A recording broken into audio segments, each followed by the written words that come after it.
Hi, everyone. Thank you for joining us today for the How to Manage the Always On Culture webinar. My name is Kat Duco, and I'm the Marketing and Business Development Manager at the Myers-Briggs Company. Today's webinar will run for about an hour, and we do encourage your participation throughout. Please feel free to submit any questions using the questions box in your GoToWebinar side panel. If we don't manage to answer all of your questions during the webinar, we will be sure to follow up with you afterwards. For those of you who are new to the Myers-Briggs Company, as an organization, we have always challenged ourselves to look at how we can impact people's lives through a greater understanding of themselves and others.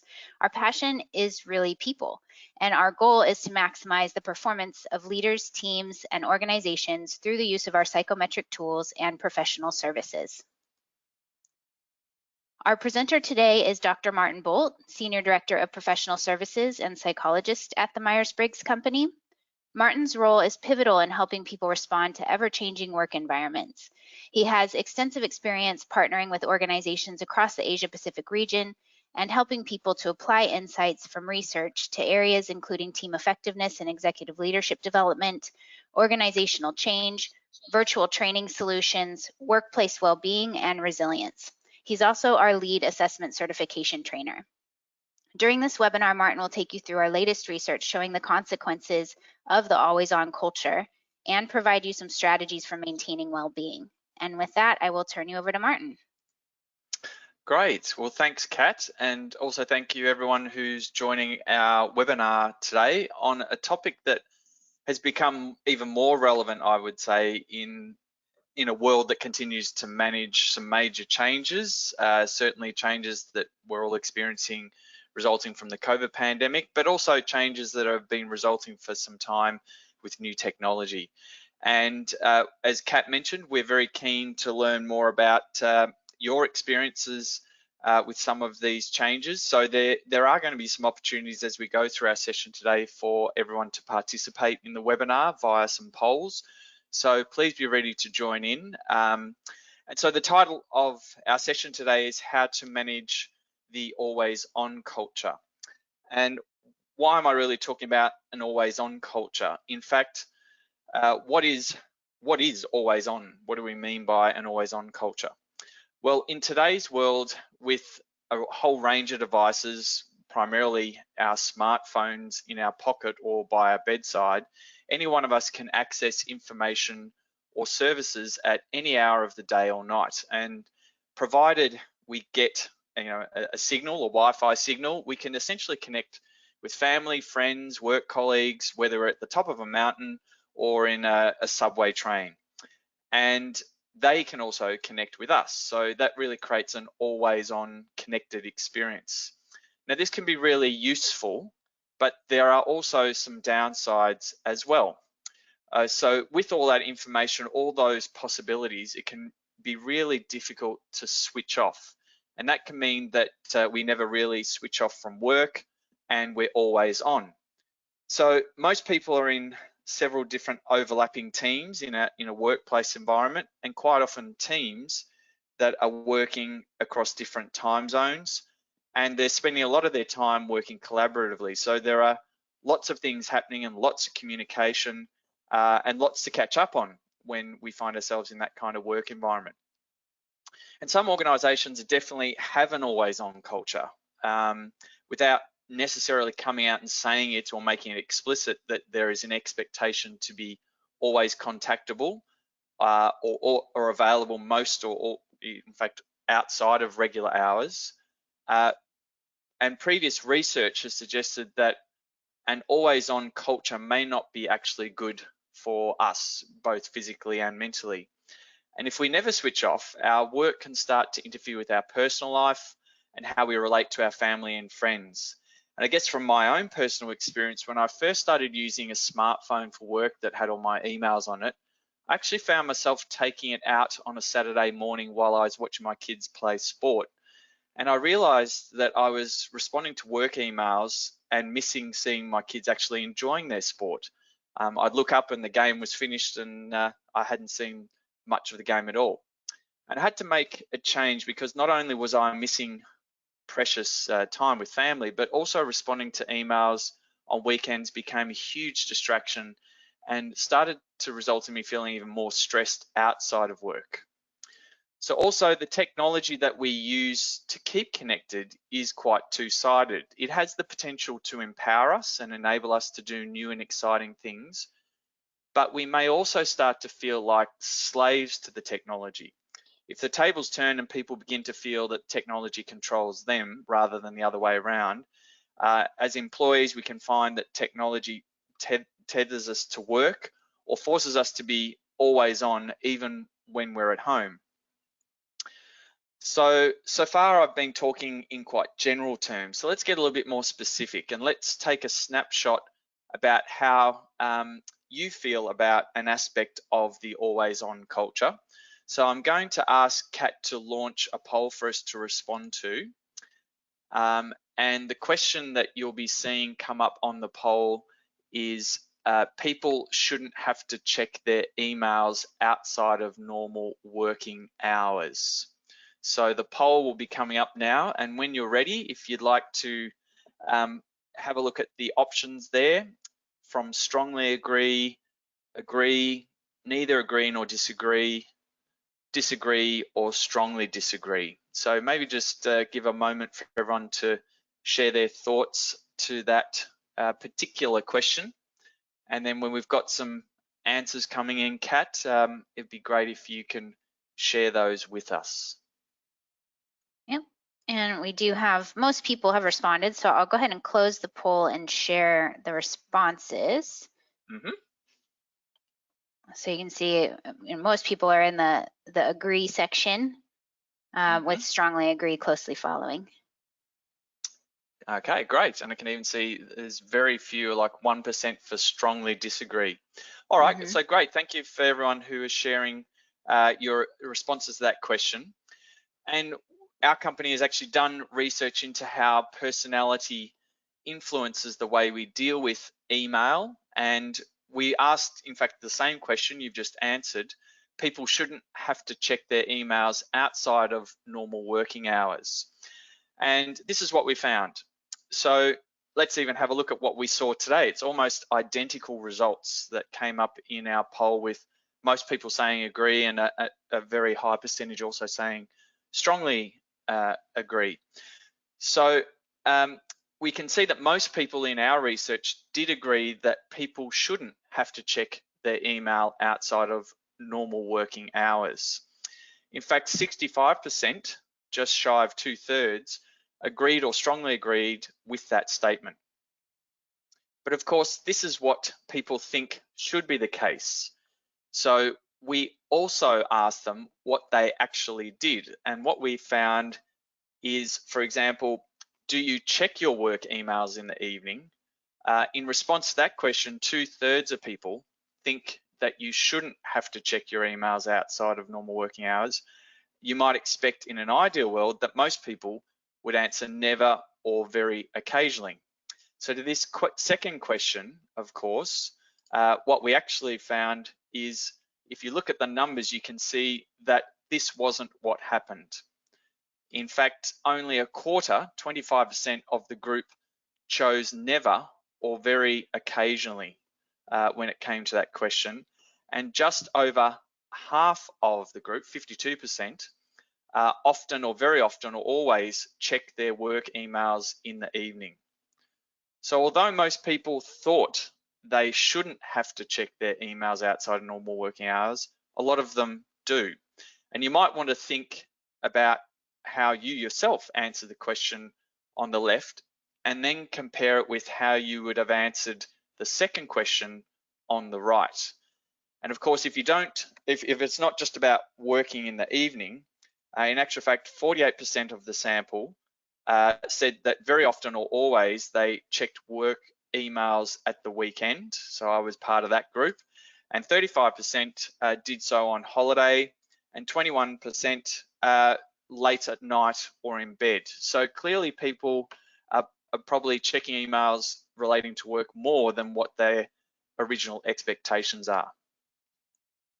But what's the effect of being able to access work emails and calls outside of the usual working hours?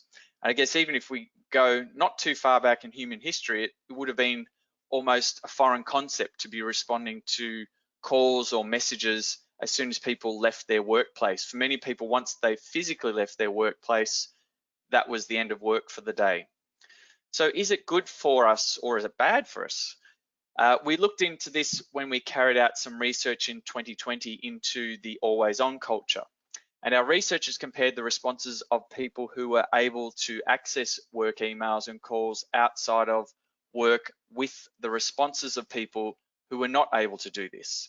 And they did find that there were some positive aspects to being always connected.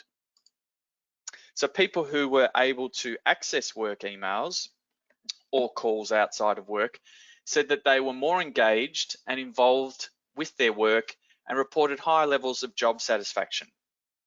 But there was also quite a big downside. They also found that it was more difficult to switch off, and that in turn that led to them finding their job more stressful and to worries about their job intruding more into their lives outside of work. And there was a greater work-life interference.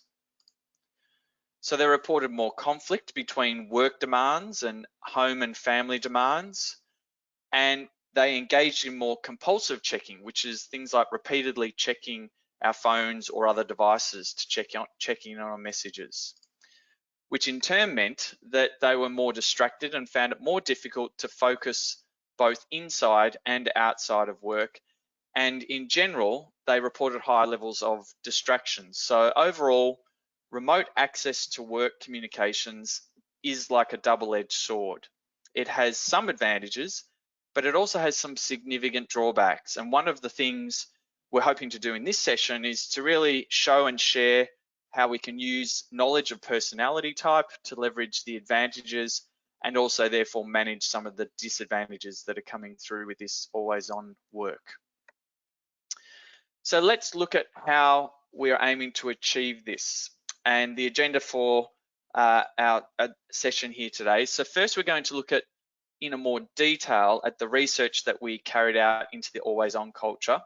And I'll talk about the advantages and disadvantages of being always on, and we'll see how our personality actually affects how we deal with these. And in this research even though we carried out this research pre-COVID, we'll also bring in some initial findings from the research we're carrying out right now about personality, remote working, and our reactions during the pandemic. And of course, the research has a practical side. So we'll look at what people do to cope and show you how you can use your knowledge of personality type to help you, your team, your organization maximize the advantages of being always on and also minimize the disadvantages. And finally, we'll talk about tools and resources that you can use to help with this. And towards the end of our webinar, Kat and I will share with you some takeaways from that. So let's start off by looking at the research. So we surveyed a bit over 1,000 people who already knew their personality type and asked them questions about how they could connect outside of work, about behaviors associated with the always on culture, the pros and cons of always being connected, and the strategies they used, as well as their job satisfaction, work engagement, and what their organizations did or didn't allow with respect to being connected. And we did have quite a wide and varied sample covering a range of jobs, many different job levels people reported they were in. The sample itself was international but a large proportion of people responding from Europe, the United States. And as you can see, we also had a very high percentage of females responding as well, which is probably not unexpected given a number of our clients are more likely to be female as well. So might have been tapping into that group. So what we'll start by looking at are some of the advantages and disadvantages of the always on culture that came through in the research, and where you can be connected to your workplace literally 24/7, if of course you want to, or if you're expected to be connected to that extent by your organizational clients. But first, I'd like you to take a moment just for yourself to think of one or two advantages of the always on culture for you, and 1 or 2 disadvantages of the always on culture for you. So if you care to, you could write them down or just mentally note them for yourself to see how this might compare with what came up in our research. So let's look at the possible advantages. This is what our respondents in the research said. So keeping in the loop was mentioned by 17% of the group. This is keeping in the loop is really meaning keeping up to date with what is happening at work and not missing out on opportunities, as well as being able to act quickly with any issues so they don't escalate. An advantage close behind that with 16% was being able to provide and receive quick responses, especially outside of traditional work hours, whether that's from home or elsewhere. And this survey was carried out pre-COVID. So again, this was before many people were working from home or remotely. So several people mentioned being able to respond quickly on the commute home as an advantage. I guess that to some extent, there's been less people doing the work commute using that time for responding. And the third of the top 3 mentioned by 13% was flexibility of where and when to work, including being able to work remotely. So if they could work remotely, many people felt that they were more productive or had a better work-life balance. Incidentally, this is a trend that has carried on into the COVID era. In our recent research, 54% of those who have been forced to work at home because of COVID say that they are more productive than before. But not everything is a positive with respect to this connection. So if you look at the bottom of the chart, you can see that 10% of the group, that's over 100 people in our sample, these people said that there were no advantages at all to the always on culture, so only disadvantages. So let's look at the possible disadvantages. And again, maybe remind yourself of what you were thinking of as could be potential disadvantages for yourself. And let's see what our survey respondents said.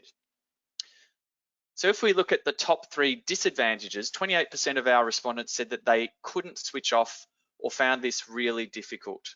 For example, they would be thinking about work when they were at home. They'd always be being aware of work that needed to be done. And 26% said that the always on culture interfered with their family or personal life, and their work was taking over their lives rather than being just a part of their life. Day to day, being interrupted during family time and not being fully present with children, which was my experience when I would go to sport on Saturday mornings, and having relationships disrupted, including their relationships with partners and children, was seen as a disadvantage. And 20% mentioned mental exhaustion, leading to outcomes like tiredness, stress, mood changes, being irritable, or just even less creative. So it's not a positive picture when we look at some of these disadvantages. And if you compare the numbers, the percentages in the chart on the right with the percentages in the chart on the left, you'll see that people were much more likely to mention disadvantages than they were to mention advantages. And although, as we've said, 10% of the group said that there were no advantages, only 2% said that there were no disadvantages. Now, sometimes it's nice to step back from the numbers and the figures and see what people are actually saying about this always on culture. So here's an example of what one respondent saw as an advantage of the always on culture. Not missing out on important things at work for them, and having their mind working outside of the office because it was like being able to live and breathe what they do. So for that person, it was a real advantage. And here's an example of what someone shared as a disadvantage. So burnout, no private life, no time for children, regrets at the end of your life, many tense situations and losing friends or close relationships. And our researchers who were sifting through some of these comments that were shared actually started finding themselves getting quite upset about some of the disadvantages that people were sharing. So they're not insignificant. So the data for our always on research was collected in 2019, and of course, since then, there has been at least one big change, COVID. And it's likely that this is increasing some of the negative impacts of the always on culture. For example, many more people are now working remotely than before.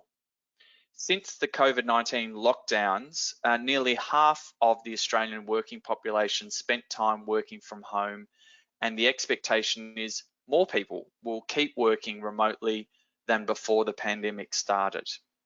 So this means more of us are using technology outside of the formal workplace, which can increase the likelihood that people are always on, even when they are not in their usual workplace. The pattern is also coming through very similar for other developed countries, and indeed, as I'm sure we're aware as of today, some countries are going to be having their workforce, where possible, working remotely or from home for many weeks, if not months, until there's a better handle on the effects of the pandemic. But people who work from home, who do not have that break between home and workplace, are more likely to be drawn into the always on culture. They're also more likely to send emails or other communications at odd hours of the day or night, and pulling others into working in an always on way. And of course, a significant proportion of these newly remote workers had no choice and may have preferred to keep working from their previous place of business, but had to work remotely due to COVID. So in the research that we have been carrying out this year, particularly through the COVID pandemic, we found that compared with people who were already remote workers before the pandemic, these new remote workers were more likely to miss having people around them, and more likely to be looking for a new job, and more likely to wish they did not have to work from home. The pandemic has had a severe impact on jobs as well for many people. A third of the US labour workforce are not currently employed, and many of those that still have a job are suffering in their current circumstances. And in many organisations, there are smaller teams trying to do almost the same amount of work as a much larger team did before. And the temptation is to work longer hours, with further blurring of the boundaries between home and work under these conditions. So people are more stressed, and that's coming through certainly in the reports of people seeking out psychological support and help, and that hardly helps the situation. And one of the things that we're looking at in our current research is survivor guilt. So some people are feeling guilty that they still have a job when others have lost theirs, leading to feelings of worthlessness and leaving them feeling quite vulnerable, or even negative impact of the always on culture. And of course, for organizations that are struggling, and there are some that really are dealing and reeling with the effects of changes in the workplace and the economy, there may be some additional pressure on people to work in a more always on way, just to keep things going until they get better. So before COVID, during COVID, and likely after COVID, it looks like as if many of us will find the always on culture potentially stressful. But if we know the factors that contribute to that stress, perhaps we could do something about it. So don't forget that avoiding undue stress isn't just important for an individual, it's actually important for the group of people we work with, or the teams and the organizations that we're part of. And unchecked stress leads to burnout and to less effective performance. So we created an overall always on stress score as a combination of direct job stress, difficulty in switching off, and stress from the conflict with private and family life. And on screen, I'm going to show you a number of points there, but I'll summarize what are the key things that are coming through and are essential for this. And what we actually found was there was a whole tranche of factors that contributed to this stress score, and you can see some of them listed there in the blue arrow. So we carried out a regression analysis, a statistical analysis, to identify the most important factors, and I'll go through them in order of importance. So First, organizational culture was found to be really important, and in particular, the extent to which an organization allows their staff to keep work and home separate. So people who worked for an organization where they were expected to take work home or to work in their own time and always be connected had higher levels of stress. And for many, this wasn't explicitly or officially part of the job, it was just the way we do things around here, hence the company culture. The second important element was employment type. So people who worked full-time for an organization were more stressed than self-employed or in comparison to part-time workers, who actually showed the lowest levels of always-on stress. The third most important factor was personality type, and in particular, two parts of a personality type: the sensing and intuition preferences, which I'll come back to in a few moments. Then there was job level, and people in more senior roles had greater always-on stress. And that's actually quite interesting, because when it comes to work-related stress generally, we find more senior people have lower stress levels, because although they have greater responsibilities, they also tend to have more control over what they're doing. So perhaps when it comes to the always-on culture, the control isn't there, and at least to some extent, they're riding a roller coaster like everyone else.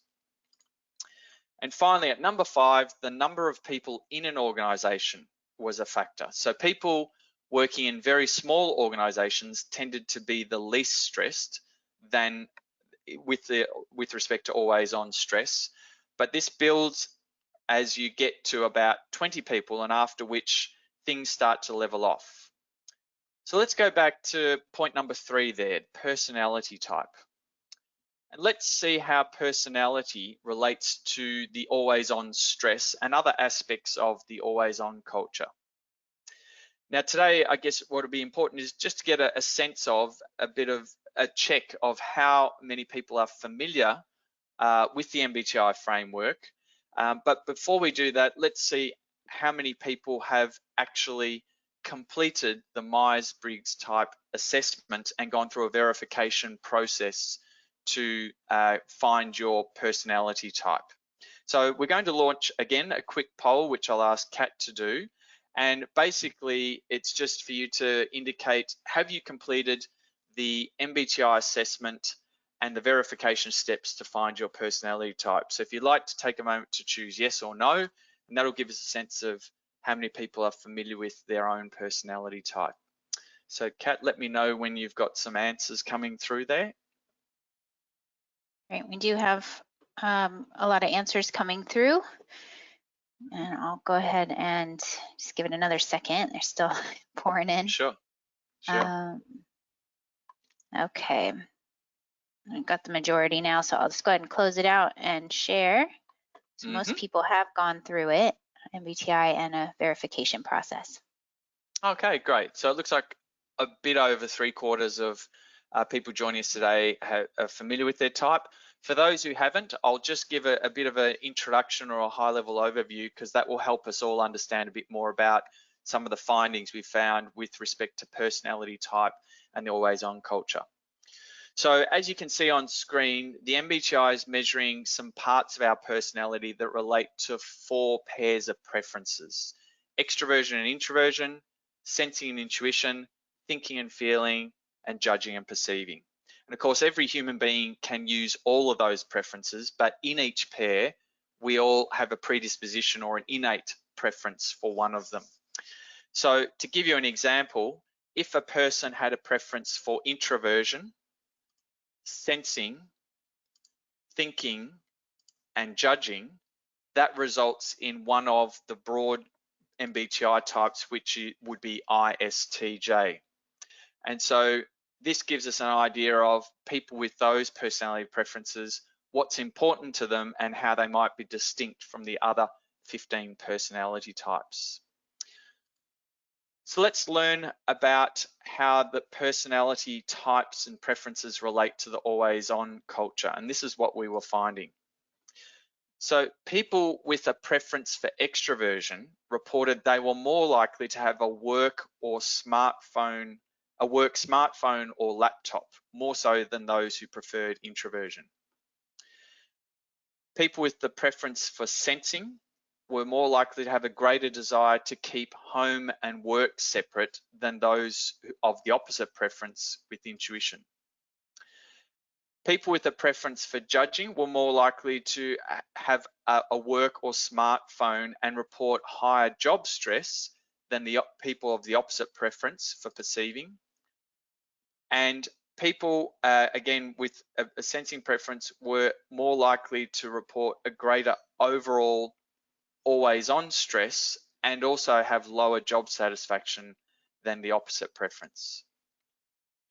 And interestingly, people with preferences for intuition and perceiving said that they were less likely to mention feeling that they were always on with work, meaning that they seem to have some blend or experience that they didn't feel like they were always having to be on, or that work was just part of their life rather than interfering with their life. So let's summarize what we've covered so far. We've seen that always on culture has a double-edged sword aspect to it. It has some advantages like being able to keep in the loop and getting quick answers and flexibility, but it also has significant disadvantages like not being able to switch off or interfering with our personal lives and also our mental exhaustion. But for most people, the disadvantages outweigh some of the advantages. And what's more, the COVID pandemic seems to be potentially making some of this worse or exacerbating it. And if we look at the stress caused by the always on culture, the top 5 contributors, starting with the biggest contributor, is organizational work culture, the way that things like working extra hours are treated, then whether people are working full-time, part-time, or self-employed, having a preference for sensing rather than intuition, the job level, more senior people reporting on always on culture stress, and also the number of people that we work with. And personality also has other effects. For example, people with preferences for intuition and perceiving in our research said that they often don't feel they are always on at all. So there's something going on with how different people of personality type experience the always on culture. So that's the situation, but what can we do about it? What strategies can we put in place to help ourselves or our colleagues or our clients or even the teams that we're part of? For you individually, what do you do? What could you do to help you address any potential negative aspects of the always on culture? So I guess this image shows one strategy of how any one of us could deal with it, but it's probably not the most adaptive or effective strategy.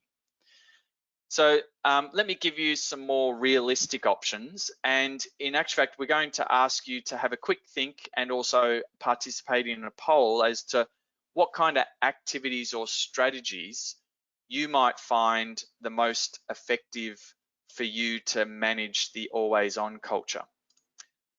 So to give you an example, here will be some of the options you can choose from. So have a moment to think about which strategy would you be most likely to use to cope with the always on culture. Is it in fact activities? So by activities, we're meaning that this could be something that you do away from the always on culture. It could be an absorbing activity such as gardening or going on a holiday or just generally looking after yourself. If you're looking at avoiding using technology, this would be where we make conscious steps to turn a device off or leave the device somewhere that we don't have to keep checking on it. If you're looking at being aware of how you use technology and make careful choices about it, that's when we're deciding, do we need to respond to a work message or not, and making a conscious choice about, does it have to be dealt with then and there? Another option is to be clear and strict about how and when you communicate with others. So this is where we explain to people when we're going to be available to respond and when we're not, so setting clear boundaries around that. And a fifth possibility would be keep work and home life separate. So this is where we use the concept of time boxing, when I'm going to be dedicated to be working during my day and when I'm going to be dedicated to having a home life or a private life and not have work come into that.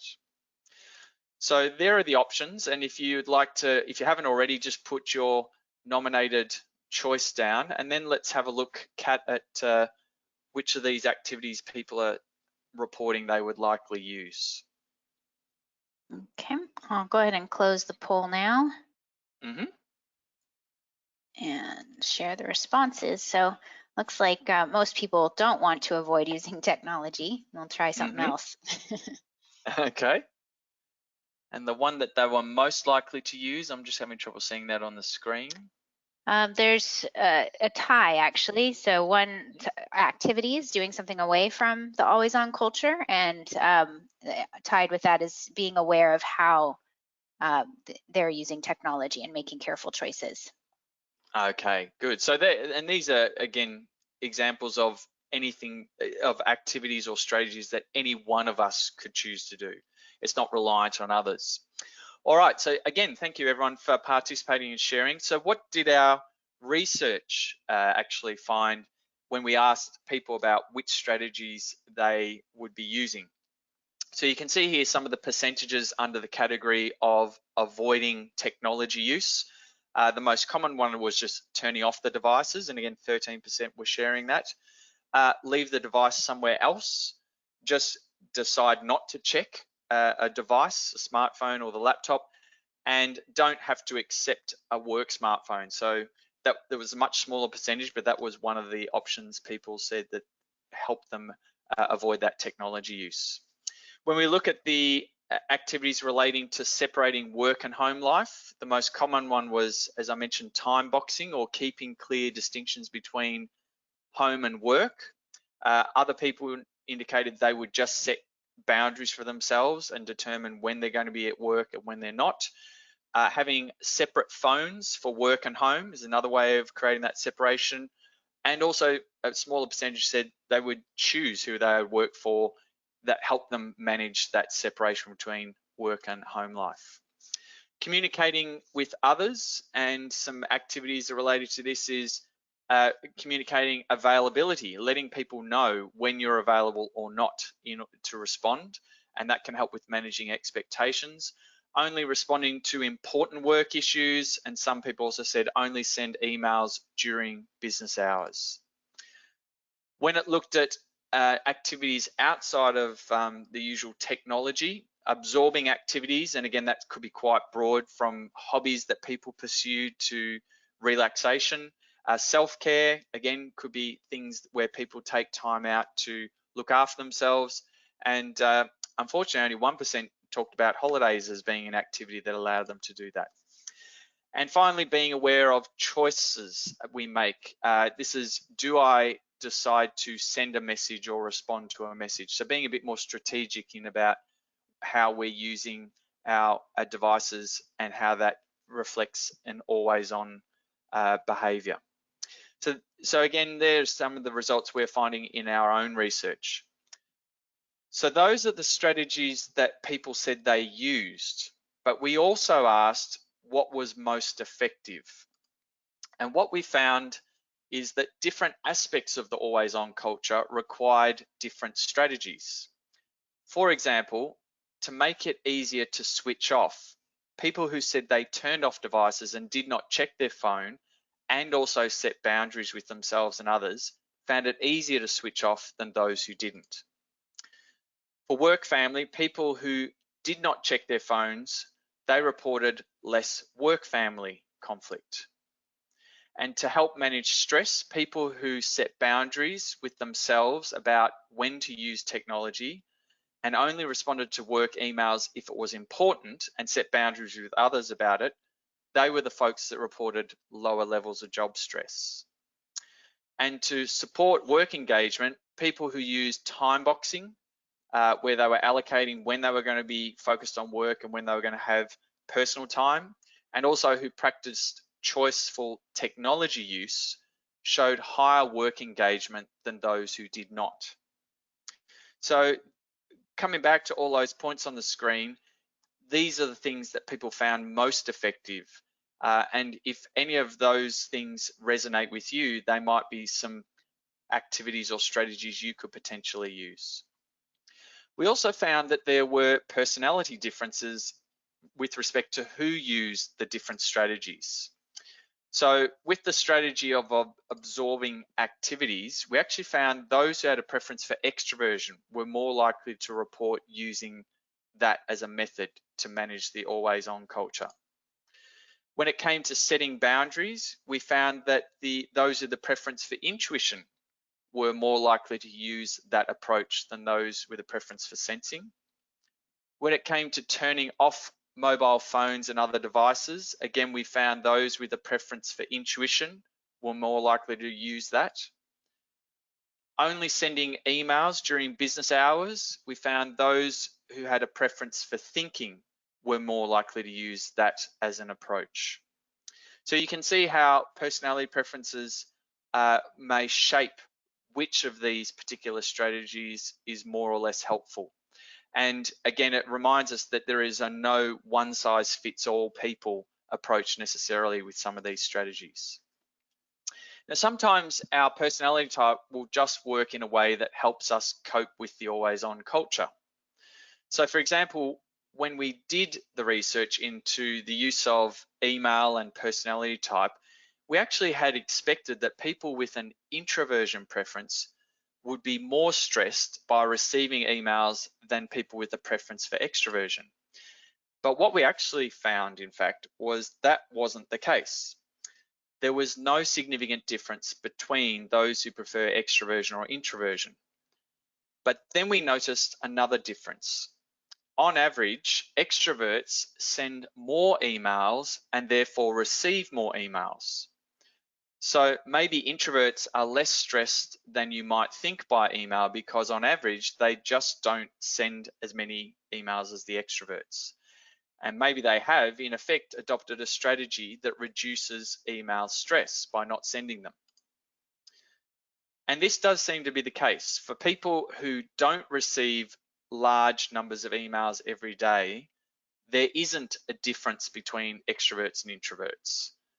But as the number of emails increases, you can see there in the chart that people with a preference for introversion start to feel significantly more stressed than extroverts. So again, the introverts may not be sending as many emails, but as they receive more emails, introverts might actually start to experience the stress that extroverts are picking up on just on volume of emails. But if you know your personality type, you can actually make conscious choices to adopt a strategy that's effective for you. So depending on your preference for extroversion or introversion, any one of us could choose an effective way of giving the time and space to switch off. If you have a preference for extroversion, you might prefer doing something active, ideally with other people. Or that could be difficult at the moment, potentially if some people are restricted from interacting and due to the pandemic situation. But in our current research, we found that extroverts are significantly more concerned about maintaining their exercise programs than introverts are. But online social activities or other ways to spend time, even virtual time with others, should help to help extroverts to take their mind off work. And I know someone who started an online book club during the lockdown phase, particularly here in Australia.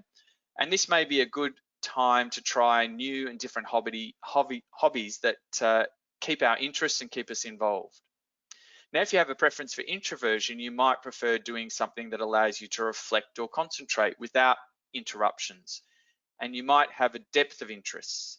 Therefore, you might find the most effective way to switch off is really to absorb yourself in one of your favorite hobbies. For example, introverts might enjoy exercise done individually or getting stuck into a good book. So using our knowledge of the preferences can help us choose or consciously choose certain activities that might be more or less helpful in managing our mental health and well-being during this period. Now, if people have a preference for sensing, you might sometimes overdo your own preference, become too caught up in the details of what's going on, or reacting one after continual issues that keep coming in or information that keeps being presented. So it might be really helpful just to stop and take a step back and look at the big picture, which is really using an intuitive approach to try and bring some perspective to it. Whereas if you have a preference for intuition, you may overdo your own preference by getting caught up in researching and discussing new possibilities and options. And working remotely, it's easy to get drawn down the rabbit hole with this kind of thinking. So for those who prefer intuition, maybe stepping back and grounding yourself in the present and focusing on doing one thing at a time could be a useful strategy. When we look at thinking and feeling, knowing whether you have which is your preference here can usually be helpful in knowing how to set boundaries. So if you have a thinking preference, remember to consider not only whether being on, in terms of on at work, will aid productivity in a task, but also the impact of being on for others that you work with. For example, only send emails during business hours unless it's really urgent, or even if this means writing the email and delaying sending it. This can reduce the pressure on other people or the impact on other people to respond straight away. For those who have a preference for feeling, asking yourself whether your response is important for the task at hand and whether it really is a priority. By looking at things in a logical way, you may be able to find a balance between being supportive of others whilst ensuring that you have space to rest and take time out at home.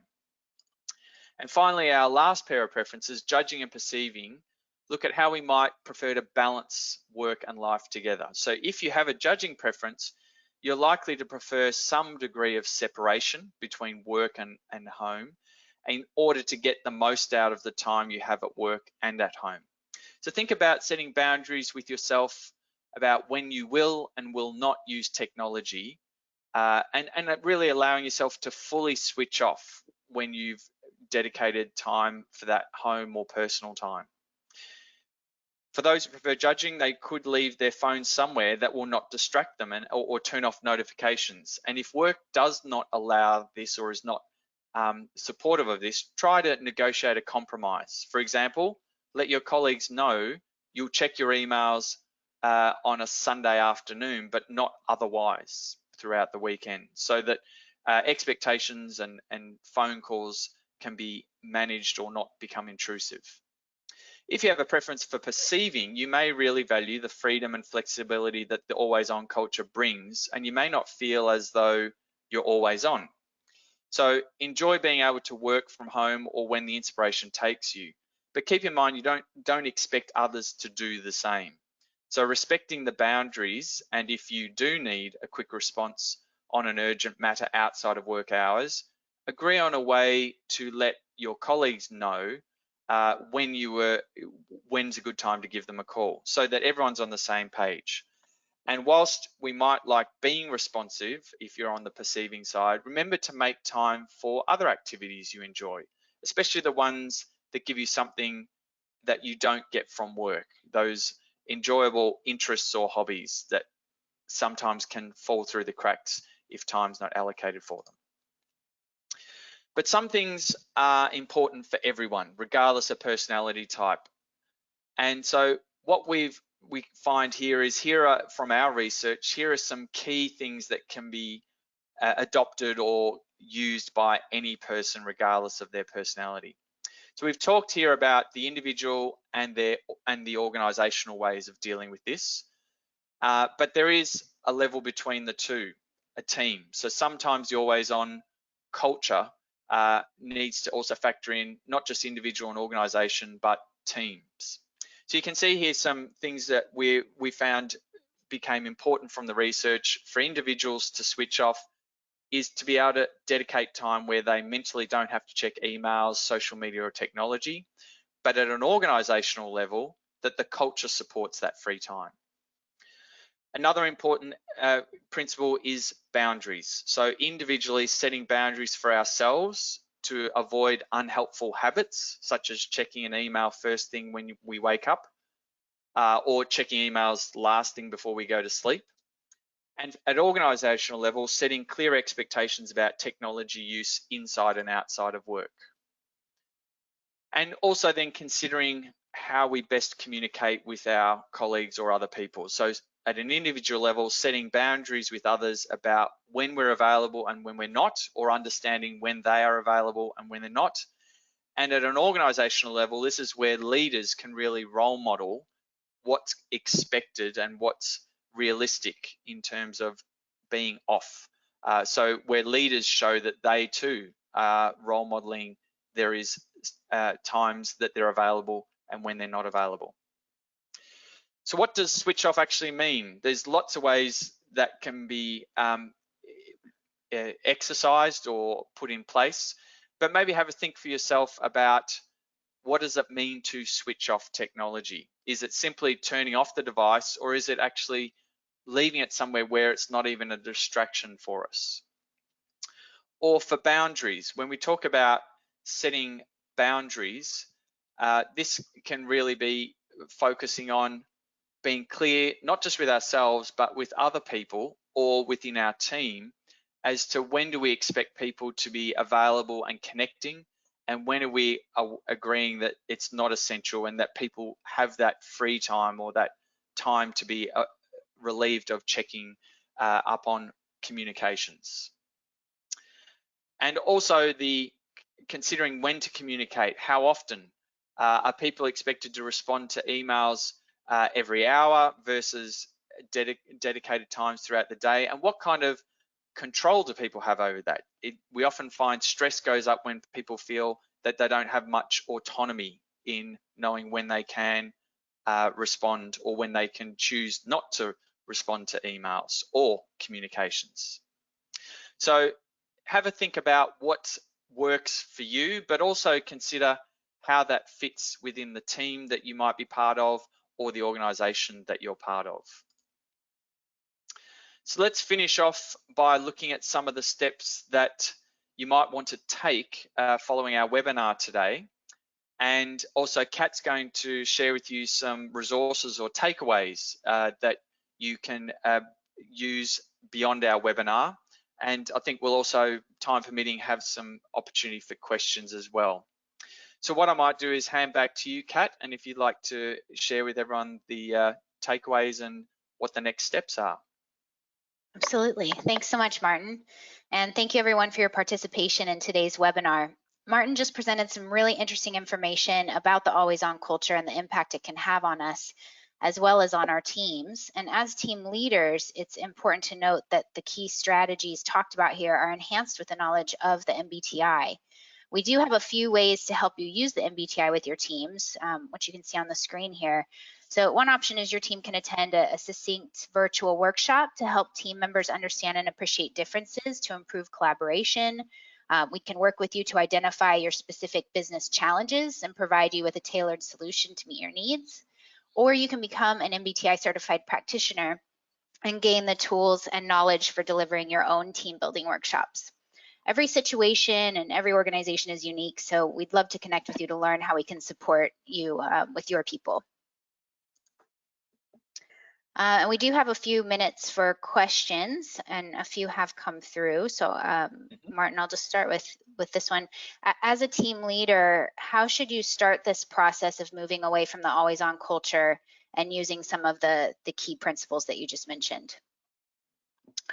Yeah, and I like that this question starts with the leader, because I think a big part of it is leaders will ultimately have influence over role modeling what's realistic with respect to the always on culture. So the first thing I would say is, as a leader, really be clear about what you are doing with respect to managing the always on culture.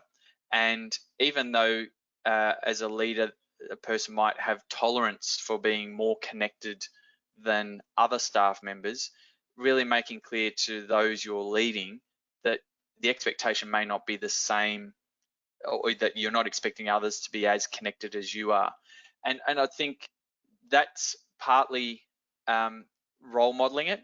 It's also partly got to do with the wider culture of the team or the organization that people are working in. So even asking the question, is our culture and our norms and how we do things, how realistic is that in allowing us to have time where we're not always on? Some people might enjoy the buzz, but as we've seen today, other people, it won't be an advantage. It won't be a buzz for them, it would be a disadvantage. So even asking the question, how is this working for us and our team, is a great place to start. Great, thanks, Martin. Another question is, how do you help people with different personality types manage the always-on culture? Yeah, so look, I guess as part of our session today, I've pointed out some of the things that we found work for certain personality types and not others. The best place to start is, I always encourage people to say, what can we control? And the thing that we have the most influence over is our own responses. So get clear about yourself and build your awareness of your own personality type. Again, if you haven't been through the MBTI experience, that's a great place to start. And then to think about, how does that work for me? But the MBTI model also offers an opportunity to learn about other personality types. So if you're working as part of a group or a team or leading them, then I think having an opportunity to explore your personality types with each other, whether it's through a formal team building process or an exploration, that can be a really useful way of learning about what each of the different personality types find helpful. And also, as part of the materials, I think, Kate, that you're going to be sharing with everyone, you'll be able to go back to the research and see what people of different personality types said helped them with the always-on culture. Great, thanks, Martin. I know some people said they haven't experienced the MBTI yet, so do feel free to reach out to our team for your questions on that assessment and taking it yourself. There's been several questions coming through about getting help dealing with the always-on culture and accessing some more resources. So I'll actually take that one, Martin. We Sure. will be following up with all of you in the next couple of days with a recording of today's webinar. We'll also include the notes from today's webinar and some tip sheets for managing the always-on culture. So we'll be sending through some resources for you and research too. So yeah, lots of things coming your way, so keep an eye out on your emails. But we also have expert consultants like Martin that we can coordinate free consultations with. So if you want a more personalized conversation, more personalized support in helping your teams manage the always-on culture, we can certainly set you up with a call with Martin or one of our other consultants. And we always welcome an opportunity to learn more about your business needs and how we can help you achieve your goals. So do please feel free to reach out to me or one of my colleagues, and we can schedule that time with you.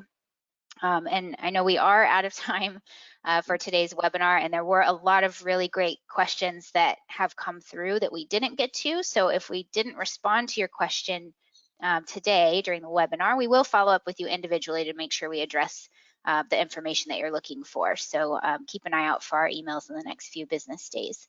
And thank you all again. Really appreciate you joining and for your active participation. Hope you have a great day. Thanks. Thanks, everyone.